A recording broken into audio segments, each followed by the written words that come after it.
Alhamdulillah, alhamdulillahilladzi khalaqal insana fi ahsani taqwim thumma radadnahu asfala safilin.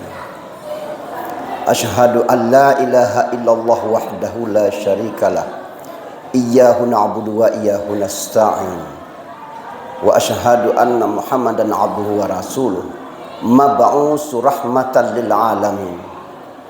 Allahumma fassalli wa sallim ala sayyidina Muhammad sayyidil mursalin wa ala alihi wa sahbihi ajma'in.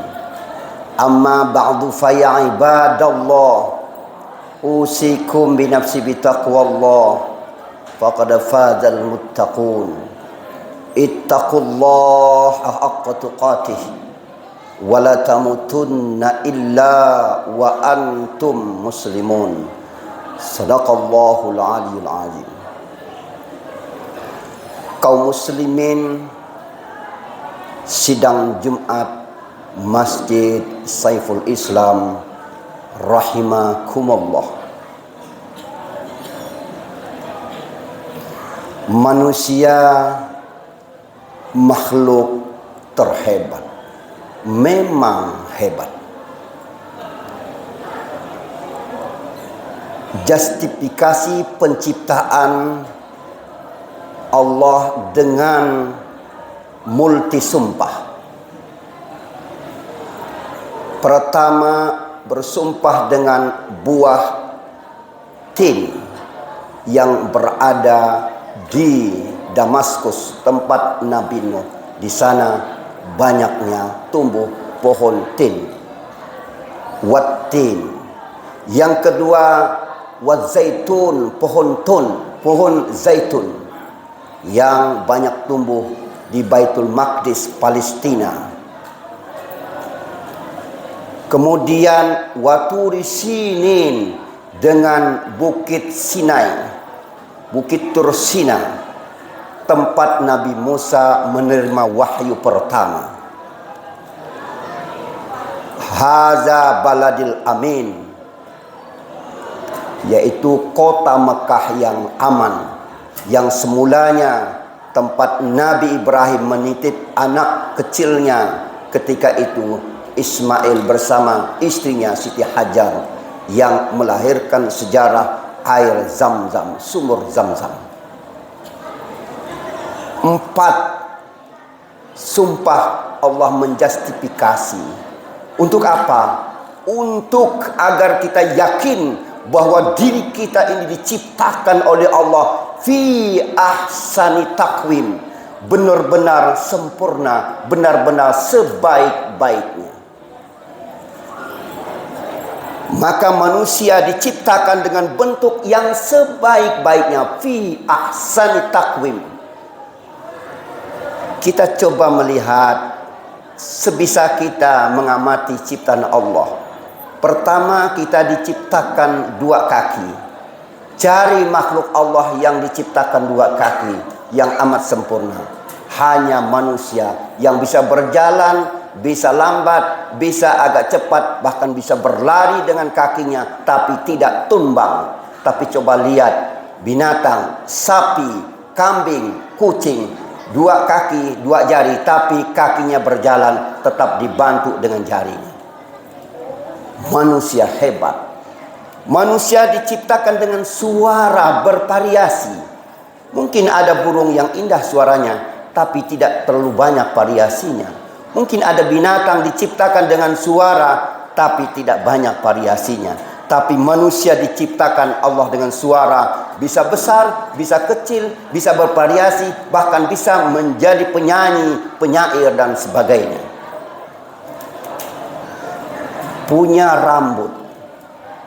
Seluruh makhluk yang lain tidak ada punya rambut kecuali manusia. Mengapa? Makhluk lain hanya diciptakan bulu saja, kepala saja dibilang bulu, bukan rambut. Tapi manusia dibilang rambut. Kenapa? Manusia diciptakan oleh Allah bulu yang ada, tapi tempatnya di kepala yang disebut dengan rambut. Tapi binatang-binatang diciptakan Allah semuanya berbulu, menjadi tidak indah. Maka kulit manusia itu menjadi indah nampaknya, Binatang bagaimanapun hebatnya kulitnya, tapi akan tertutup oleh bulu-bulunya. Tapi kita tidak, mulus dan lurus. Dan sebagainya. Tapi ada yang hebat lagi. Manusia punya segala-galanya. Kalau saja kita ingin mencoba menganalogi, membandingkan, kita ini sebenarnya serba bisa. Kita bisa jadi malaikat karena kita punya iman. Tapi kita bisa jadi binatang karena kita punya nafsu. Bahkan lebih parah dari binatang bisa. Karena kita punya sifat-sifat kesyaitanan dalam diri kita. Kita bisa jadi syaitan. Tapi kita ingin jadi manusia. Ketika manusia ingin jadi manusia dan tetap mendekatkan diri kepada Allah, maka derajatnya akan di atas malaikat. Tapi ketika manusia melakukan kejahatan dengan berbagai bentuk kejahatannya, maka derajatnya akan di bawah binatang. Ini yang disindir Allah di dalam Al-Quran. Laqad zara'na li jahannam katsiran minal jinni wal ins lahum qulubun la yafqahuna biha wa lahum a'yunun la yubsiruna biha wa lahum azanun la yasma'una biha ulaika kal an'am. Sungguh yang banyak penghuni neraka jahanam, neraka yang paling rendah dan bawah, yaitu jin dan manusia. Mengapa? Karena mereka punya hati, tapi hatinya tidak digunakan untuk mendekatkan diri kepada Allah. Mereka punya mata, tapi matanya tidak digunakan untuk mendekatkan diri kepada Allah. Mereka punya telinga, tapi telinganya tidak untuk mendekatkan diri kepada Allah. Mereka itulah ulaika kal an'am, seperti binatang. Binatang kalau mendengarkan azan, dia tetap makan rumput dan dia tetap melakukan aktivitas dia, tidak peduli. Itu binatang. Bahkan lebih rendah dari binatang, sama dengan syaitan. Mengapa? Karena manusia melakukan kejahatan, ia menggunakan akal. Satu-satunya makhluk Allah yang diberikan akal hanya manusia. Maka ketika ia melakukan kebaikan, naik derajatnya di atas malaikat. Tapi ketika ia melakukan kejahatan, maka turun derajatnya di bawah, sama dengan binatang, bahkan lebih rendah daripada binatang. Kaum muslimin sidang Jumat rahimakumullah. Selanjutnya Allah meneruskan dalam surat Watin, kecuali illal ladzina amanu wa amilus solihati falahum ajrun ghairu mamnun. Kecuali itu ya, dikembalikan ciptaan dengan dua kemungkinan, dua alternatif. Kita terbaik, tapi akan dikembalikan dengan dua alternatif. Alternatif pertama, serendah-rendah, yaitu rendah seperti binatang. Bahkan lebih rendah daripada itu, daripada binatang, sama dengan syaitan. Lebih rendah daripada binatang. Kita dikembalikan oleh Allah Subhanahu wa ta'ala. Bahkan lebih rendah dari itu, kita disamakan dengan syaitan, dikumpulkan di neraka jahanamnya Allah Subhanahu wa ta'ala. Na'udzubillahi min dzalik. Tetapi alternatif kedua, manusia akan dikembalikan nantinya di hadapan Allah, tetap menjadi yang terbaik, yang terdepan, yang terhebat, yang terdahsyat. Bagaimana caranya? Illal ladzina amanu wa amilus solihati falahum ajrun ghairu mamnun. Yaitu orang-orang yang beriman, beramal soleh. Merekalah yang akan mendapatkan pahala yang tidak pernah putus. Oleh karena itu caranya beriman dan beramal saleh. Beriman kalau tidak beramal saleh belum lengkap. Amal saleh kalau tidak beriman juga tidak lengkap. Beriman dan beramal saleh itulah baru lengkap pada diri manusia. Beriman include di dalamnya ada niat, ada ikhlas dan seterusnya. Beramal soleh, seluruh kebaikan yang kita lakukan yang diniatkan kepada Allah Subhanahu wa ta'ala, itu namanya amal soleh. Lalu kaitan dengan kondisi saat ini, terbaik amal soleh kita apa? Allah ciptakan bulan Zulhijjah ini amal soleh yang terbaik untuk orang lain, tetapi dampaknya juga untuk kita, yaitu kita melakukan kurban, penyembelihan hewan. Kurban artinya pendekatan, penyembelihan dengan melalui penyembelihan hewan. Mengapa kita harus hewan kita sembelihkan? Karena kita tidak ingin Allah kembalikan dalam bentuk yang serendah-rendahnya, lebih rendah daripada hewan. Kita ingin buang sifat hewan, kita ingin buang sifat setan yang ada dalam diri kita. Bukti kita serius membuangnya itu dengan berkorban.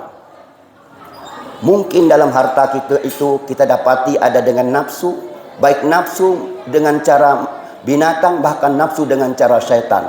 Maka buang dengan berkorban.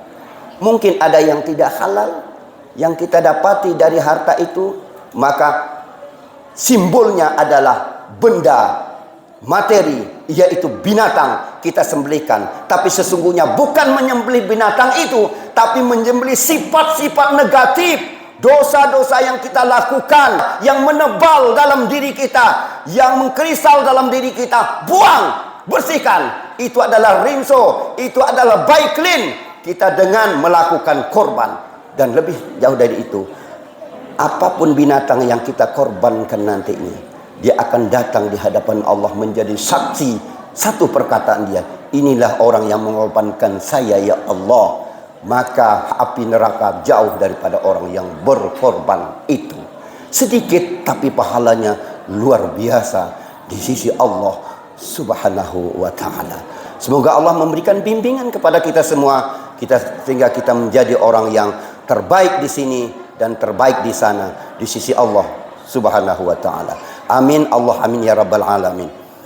Barakallahu li wa lakum fil Qur'anil azim wa nafa'ni wa iyyakum bima fi minal ayati wa zikril hakim.